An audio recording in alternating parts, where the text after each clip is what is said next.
I'm Amanda, And I'm Peyton. and this is Keeping It Real-ish.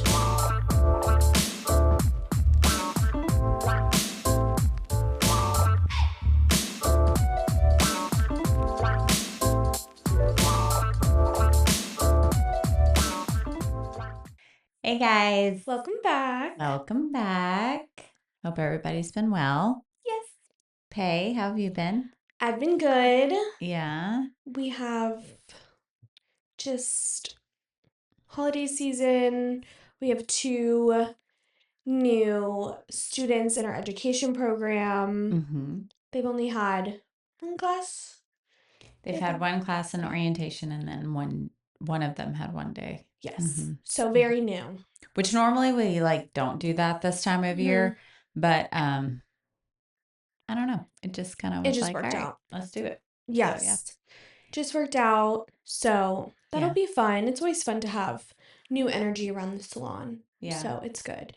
And then obviously just with holiday season, it's Right. nice to have them kind of thrown into a busy time. Right. To help out and be available. Yeah. Yeah. So that's been good. As industry people know, it's like you get in this time of year and it's just like survival. Mm-hmm. Just kind of getting through to the end of the year. Exactly. So it should be good. But it's been good. Yeah. So. And they both have some experience too. Yes. Ish. Yeah. So. One doesn't. Okay. Yeah. So it'll be good. I always feel like that always works out really well because they kind of like bounce off each other too. Agreed. So it's nice. Yeah. Yeah. All right. Well, what do you have for our I'm obsessed? I'm obsessed. Okay, so I've been using the Day. What do they really call this? Is that spelled DAE? That brand? Mm-hmm. Okay. Yeah, they went viral, I think, for their like hot pink little like styling. It was like a smoothing, what do they call it? Slick back thing. Yes. I don't know the actual name of it, like styling cream, but some people would like scrunch waves into their hair with it, and then some people would use it for like a slick back, and it went viral at that point, like a bunch of influencers. Yeah. So I found this one just at Sephora. It is the Day Cactus Fruit 3-in-1 styling cream and taming wand. So I honestly kind of think what is in the normal like hot pink styling cream is the same thing that's in here, but the difference is this has like a little mascara wand, and it's really good for like updos, really good for like flyaways, frizz, and it also just like oddly smells so good. I think it's cactus fruit, but it smells like peachy and it smells so good. And it honestly works really well. Like I know, Dolly, did you like it? Oh yeah. It does smell good. peachy. Peachy, right? Mm-hmm. And yes, that's what a cactus fruit smells like. I know, yeah. Anyways, and I just thought like the concept of it was really smart. Obviously, like people do this normally, like they use mascara ones with like gel and stuff to do like edges, all of that. But I just thought the concept of this was like so convenient, and it's so easy to just like throw in your purse. I feel like my hair's been so frizzy recently. I keep talking about it. I keep joking I'm gonna get a Japanese hair straightener. Obviously, I won't do that. But my hair's been so frizzy recently, and this has been helping me a lot. And I just like it for like slick backs. Mm-hmm. It's been nice. So I've been using this a lot. I'm obsessed. Cute. So cute.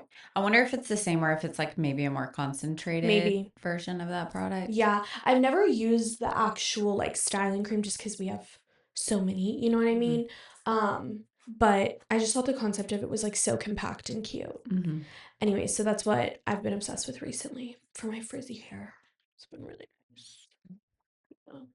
Why do you think your hair's been frizzy lately? I don't know. Because it hasn't been. I mean, today is humid out, but it hasn't really been. I don't know. I honestly think my hair texture is changing. It's getting more of a wave to it. Like I can air dry it, and it does have way more of a wave than what it used to. Mm-hmm. But I don't know. It's almost like unruly frizzy half the time. I'm like, what? What is the problem? Exactly. She was so upset for you. No, she's upset for my frizzy hair. No, it's okay, doll. And you don't have frizzy hair. No, you're really lucky. Yeah. Anyways, so I don't know, but it's just been. I mean, your hair does change a lot over the years. It does. And, you know, as especially women and hormonal changes and all of that. So it could be. Yeah. And I also don't know if I'm just getting like new growth because it's like and that's like what you're seeing. Yes, it's like frizzy up here where it's like Anyways, and then it's starting to wave and it's just driving me crazy. All of that to be said, though.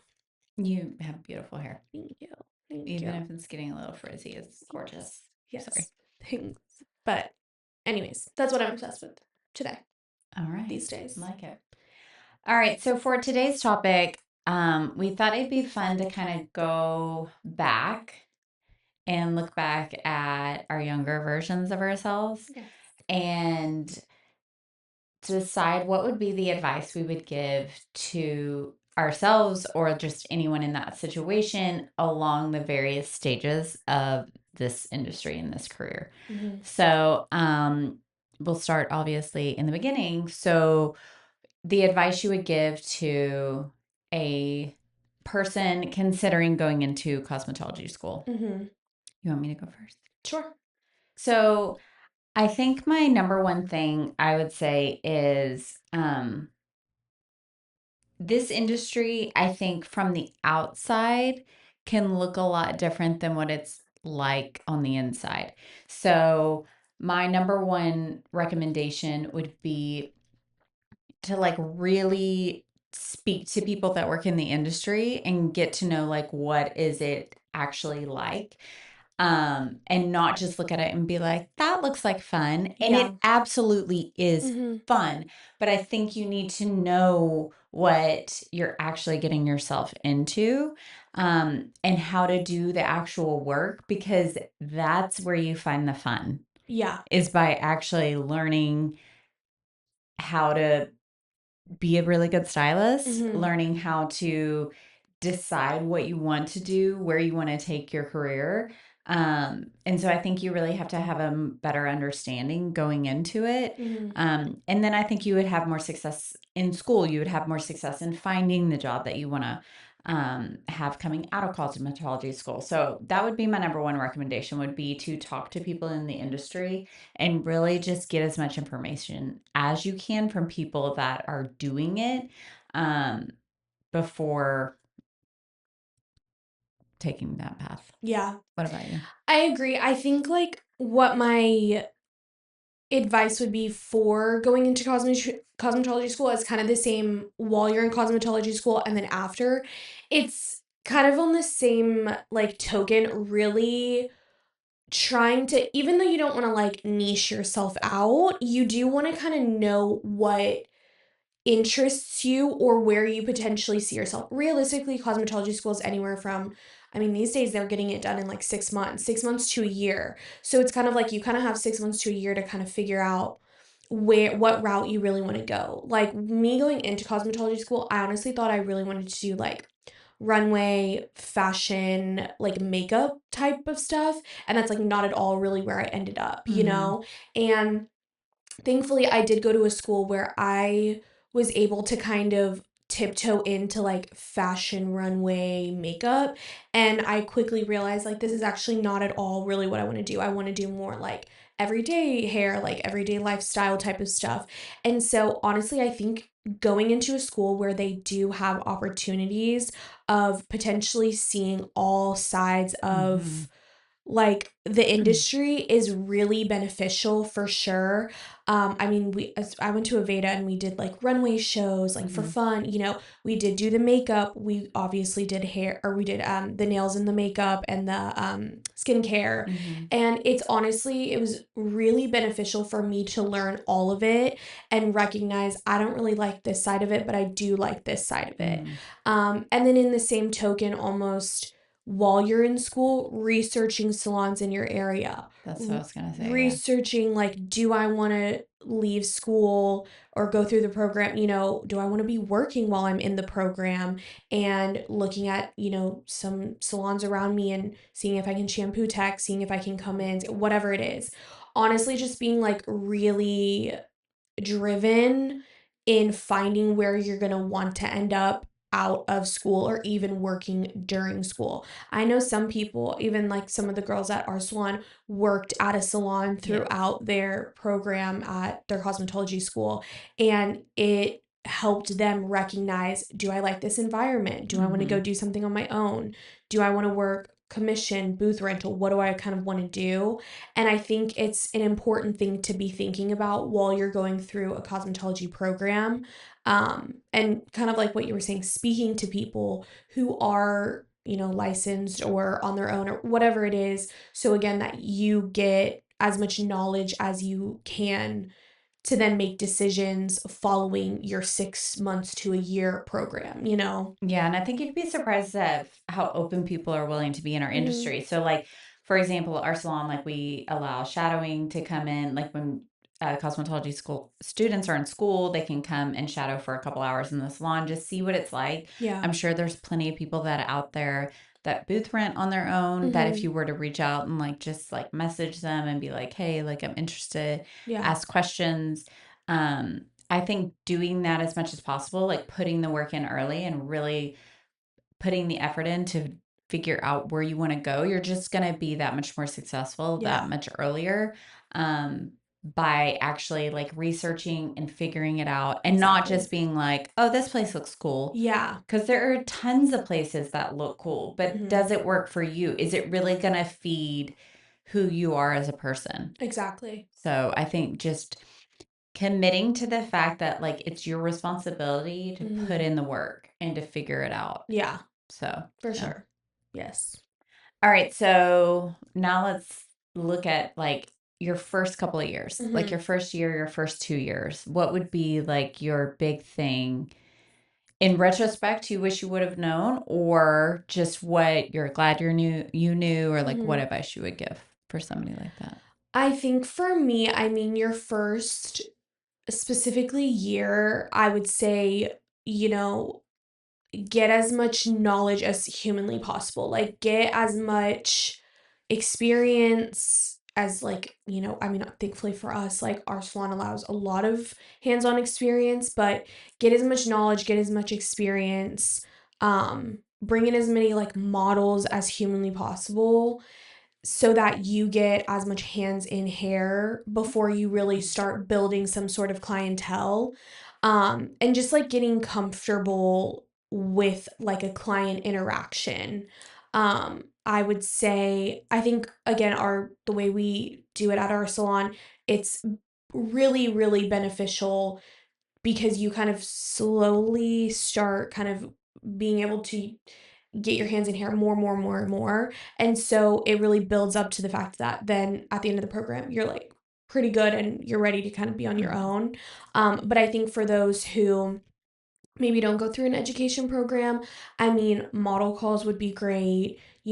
Potentially you're having to do discounted services at Mhm. first, but just to build a portfolio, I think, especially if you're going to be on your own, you need to get as much content and footage and social media presence as much as possible, speaking about your brand, marketing yourself, selling yourself to people. I would think that that would be like the most beneficial to then set yourself up for the upcoming years. I'd say I agree. I think just like Peyton said, like educating yourself as much as possible. I would also say, like, broadly educating that. yourself. Like, Mhm. don't, if you're like, I want to be a balayage expert, like, Mhm. that's fantastic, but like, Mhm. educate yourself in everything. Yeah. And there are so many tools and resources out there today Mhm. that, yes, our salon has a training program that actually has that laid out in a foundation and a structured learning environment, to where, like you Yeah. said, like, you have your hands in here, you're learning what you're doing, you're guided throughout. But not everywhere has that, but you Right. can find sources. You Mhm. just have to look for them. There's people that have like online academies, different classes that you can do, that you can take. And yes, it costs money, but you're investing in yourself. Mhm. And I think education in our industry is imperative throughout the entire time that you're doing hair. But I Yeah. think it's most impactful and important in those first couple of years. And so I think just like educating yourself as much as possible. I also think looking at yourself and understanding that you're a professional, Yeah. and that you're educating yourself. And while you might not know everything yet, that's what you're working towards, and Mhm. that you're still a professional, because that's what's going to help you actually have a career down Yeah. the road, as opposed to just like so and so who does hair. Mhm. It's all in how your behavior is, how you treat yourself, and the respect that you give others and then command for yourself Yeah. as you're doing all of these things that I think really, really matter, to having a lot of success in the industry and to really setting yourself up for success. Yeah. I always compare it to like doctors. So you go to cosmetology school, just like Mhm. doctors go to med school, and then they have a residency, which they take everything they learned and then they go do some real life hands on learning for those first couple of years. Yeah. So, and a doctor in residency has no problem considering themselves a professional. Yeah. There's no reason why we can't also do the same. And so, that would be probably my biggest thing for the first couple of years. Yeah, for sure. And just educate, educate, educate. Like on product knowledge, on color, on Mhm. just everything. Yeah, Everything. I agree. Okay, so you've got students first couple of years. So 5 years in, Mhm. you have somebody who they've got that foundation. Maybe they're seeing a little bit of success. Mhm. What would be your biggest thing to a stylist 5 years into your career? Your biggest piece of advice? I think I feel like it's a two-part question because I think leading up to those 5 years, you're definitely still a newer stylist, and I think it's important. I do agree with what you're kinda saying because I feel like the first, like, year or 2, you're just kind of like it's like formative years almost in that sense, like, as a stylist. You're getting your knowledge, all of that. I think then, like, year probably, like, 2 through 4, I would say my biggest piece of advice is, like, doing saying yes to everything, obviously, like, in moderation, like, if you can't achieve something, like, don't say yes to that. But you know what I mean? Like, doing expanding your knowledge and expanding, like, your clientele in these years to kind of doing anything and everything is really important because then say year 5, you've been doing it for about 5 years. I would say at that point you would have a pretty decently established, clientele, you would hope that I would say then at that point you can kind of get a little bit more clear on exactly what you want, I would agree. Mm-hmm. But I do think it's important year like 2 through 4, 5 that you just get as much experience, build your professionalism, build your what's it called? Portfolio. Portfolio as much as humanly possible. And then kind of year 5, you're like, I've done a lot, I've seen a lot, I've worked with a lot of different types of people, different types of hair. Year 5, you can kind of start recognizing what do I really enjoy doing behind the chair. And then that's something then moving forward, you can kind of start niching yourself out if you would like to a certain extent, because you've built a lot of experience and knowledge behind the chair. Yeah, I would Yeah. agree. I would agree. Because you do need those couple of years to like Yes. really figure that out of Yeah. like what you would want to. And you're established enough Mhm. to kind of decide, okay, I want to specialize. And I think too, like to bounce off kind of what you were saying about the professionalism, I know myself, I struggled a lot probably up until year like 5, 6, and I mean, even like probably up until I'm in year technically 7. Earlier this year, I had to start setting like real boundaries with just even like specific like friends, family, even clients of, I'm a professional and this is my job. This isn't just something that we do like for fun. And really recognizing that even though maybe people earlier on in your career, you use them as like models or whatever, this is now they're moving from model to client. So you need to be, charging accordingly. This is your job. Like, we're not just like doing model calls forever, that even though maybe these people did help you out earlier on in your career to quote unquote practice on or be a model, they're now your client and you need to treat them accordingly and they need to treat you as a professional accordingly. I think that's something that I had to learn, definitely as years have like kind of gone on, for sure. So that's was going to be mine. Yeah. So I think at 5 years in, my biggest piece of advice would be kind of twofold. Mm-hmm. I think at year 5 is where you need to really get confident in where you want your boundaries to be Mm-hmm. and what, as that professional, now that you're established enough, Mm-hmm. what you are going to allow and Yeah. what you're not going to allow. I think you have to really wait until you're year 5 Yeah. um, to really know, where am I going to set those boundaries. Yeah. Um, but I also think I have a caveat to it. So I think year 5, you set those boundaries. However, I really recommend to all stylists, but especially when you're setting those boundaries and you're like, okay, I'm a professional. I have this foundation. Like, here's what I want my career to look like moving forward, ideally for like the rest of my life. Um, is be reasonable. Yeah, for I sure. feel like in our industry, when I was starting out, it was like polar opposite to where there was less of like I'll respect you client, but it wasn't as much demand to like you client need to respect me Yeah. service provider. Um it was imbalanced, Mm-hmm. and I feel like we're heading sometimes a little more imbalanced the other way. I agree. And so I think it's imperative to be a reasonable person. Mm-hmm. Understand that certain things happen, people have bad days.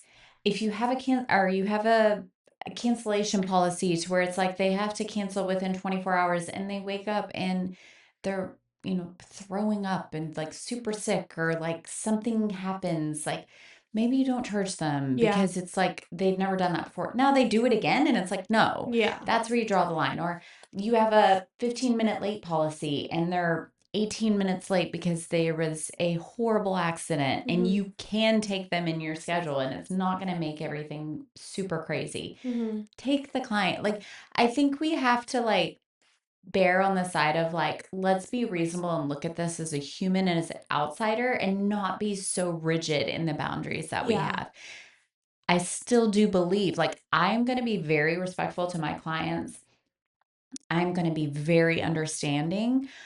But when I don't receive the same thing in return, that's when I say, no, Yeah. I'm not going to do this, Mm-hmm. because I know I can be a reasonable person Mm-hmm. and I know I can be a fair and kind person. Mm-hmm. But when I'm not receiving the same thing in return, Mm-hmm. no. Yeah. But I do think just industry wide, we need we need to work on not being like so rigid and Mm-hmm. so demanding of people being honoring of us as professionals and all that, to where it's like you're so unreasonable that Mm-hmm. that's what's making people like kind of talk bad about our Mm-hmm. industry and about Mm-hmm. stylists in general. Um the other thing I would recommend, hardcore 5 years into your industry, is save money.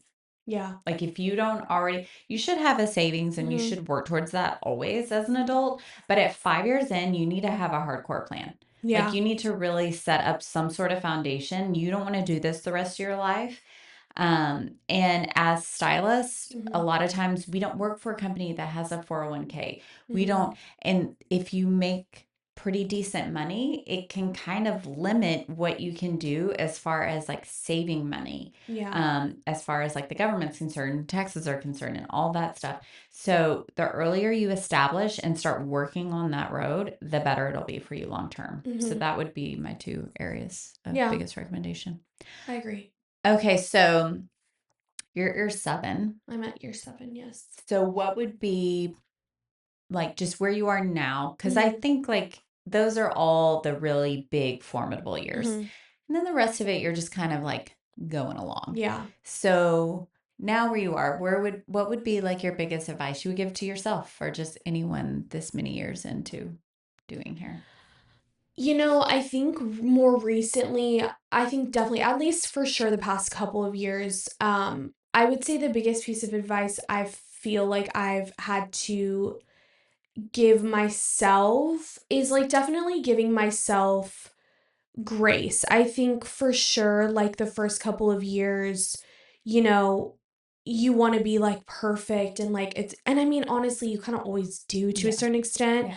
But definitely giving yourself grace of being confident that like I know I'm a good stylist. Like I know I've had 7 years under my belt or however long under my belt. I've done way more great hair than I have done not great hair, you know?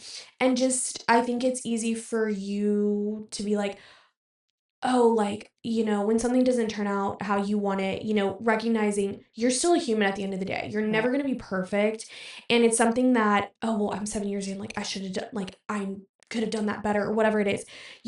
Giving myself grace in the sense of I'm still a human. I still make mistakes. I still could have done something different, and recognizing and being healthy of like, let me learn from this. Like, I maybe didn't do something as well as I would have wanted or it didn't turn out. But giving myself grace of like, you know what? And especially if you have that type of, relationship with your clientele, just being Mm-hmm. like, yeah, I don't love this. Like, would you come back another day or can we do something else? Having that relationship with people is makes it easier to be like, okay, I didn't love this and I know I can tell you don't love this or they say it or whatever, but just not beating yourself up about it and just being Right. like this is fixable. Like let's, you know. And then I think yeah, definitely being honest with your clients has helped me the past couple of years of being like able to give more of an opinion on things and a confident opinion of like, I love this idea, but maybe we could do this for X, Y, and Z. I think that's something, you know, again, it's like just, yeah, recognizing you're a professional, but you're still a human at the end of the day. And being able to share specific things behind the chair in a more confident manner. I think those are like my biggest I things. think you saying like it's so true. The more that you're just like honest about it and Yeah. like that didn't turn out like I wanted, like Yeah. let's read. I think that also makes you way more confident when it's a Yes. situation where like you know that you're being reasonable and the client isn't being Yeah. reasonable. You're going to be that much more confident to like have those boundaries of Right. like whether it's something that you just need to have a discussion or you need to say like I don't think it's best that we continue to work Yes. together. I think when you're super honest Mhm. about when you do screw up, it makes it that much easier Mhm. to have confidence all around just in Exactly. all of those interactions. Yeah. um I actually I love when content creators do this, when Mhm. you have people that have like a huge following and they do Mhm. something and they're like, so yeah, I messed that up. Like that Right. wasn't great. Like Yeah. let's redo that. I Mhm. love that people put that out there because we are human. Like Yeah. it happens. Mhm. It's okay. Like we aren't perfect. Yeah. You're gonna have moments that it's like, well, that's not exactly how I wanted it to do. So here's how I'm gonna fix it. I really, really love that. So yeah, Yeah. I agree. Mhm. So I just celebrated 22 years in Mhm. this industry, which is insane. But so I would say for what I would recommend at this point, and it's something that I try to do, but I'm not the best at, um, is being open to changing things. Same, honestly. Yeah. I think that you it's so easy to just kind of get set in how you Yeah. do things, how you approach things. Mhm. This is how my life is. This is how things are done. This is how we do things. Mhm. And I think you can get stuck For sure. in a rut by Mhm. doing that. And I think to really be happy, be successful, have a great career, have a life of abundance, I Mhm. think you have to be open to change Definitely. and kind of evaluating things and saying like, is this still providing what I need it to provide to me and how I'm doing it? Or Mhm. do I need to reassess? And being okay with it, because change, to be completely honest, change is terrifying to me. Mhm. I am a person of like habit, and it comes from like, even though I am actually like, I might appear like a super disciplined, super motivated person, I'm actually naturally not. And so a lot of why I am that way is because I don't like, if I have a habit, like Mhm. I'm going to wake up at a certain time every day and I'm going to exercise a certain way and I'm going to take care of my house a certain way. I'm going to do whatever. Like I'm going to do it like habitually because I don't trust that if I don't, that I'll stick with it, if that makes any Yeah, that makes sense. sense. So Yes. it's like it makes it hard to be open to change because Mhm. I fear almost myself, like, am I going to be able to commit to this and like do something different? Yeah.